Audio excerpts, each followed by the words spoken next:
இது நம்ம ஃபேமிலி.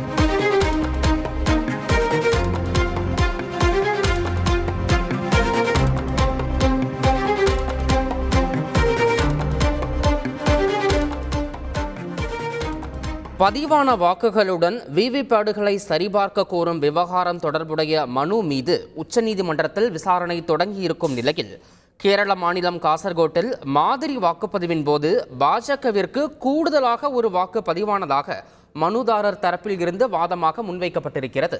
மேலும் இது தொடர்பான கூடுதல் விவரங்களோடு இணைகிறார் எமது செய்தியாளர் வெங்கடேசன். மனுதாரர் தரப்பிலிருந்து மேலும் எந்த மாதிரியான வாதங்கள் முன்வைக்கப்படுகின்றன? இது தொடர்பான முழு விவரங்கள் வெங்கடேசன்.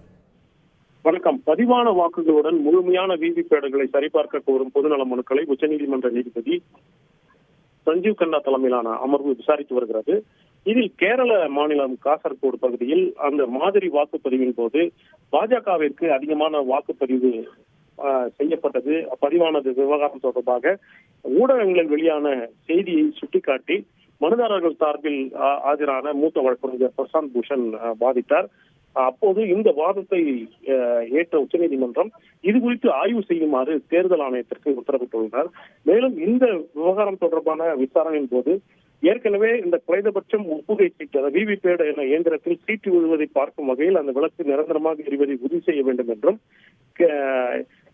குறிப்பாக இந்த 7 நொடிகள் ஒரு சிறிய விளக்கு எரியும், அதன் பின்னர் அது அணைந்துவிடும். இதனால் வாக்களித்த நபருக்கு ஒப்புகை சீட்டு பெட்டியில் விழுந்ததா அல்லது வேறு ஏதாவது சீட்டில் விழுந்ததா என்பது தெரியாது.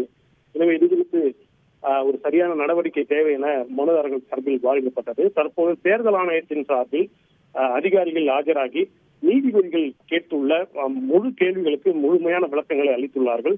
இந்த விவகாரத்தில் எந்த மாதிரியான ஒரு உத்தரவை உச்சநீதிமன்றம் பிறப்பிக்கப் போகிறது என்பது இன்றே இந்த தீர்ப்பு ஒத்திவைக்கப்படுமா அல்லது இன்றே இந்த மனுக்கள் மீது ஏதாவது உத்தரவு பிறப்பிக்கப்படுமா என்பதை நாம் பொறுத்து தான் பார்க்க வேண்டும்.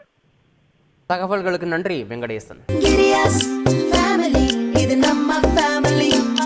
அன்புள்ள கிரியஸ், இது நம்ம ஃபேமிலி.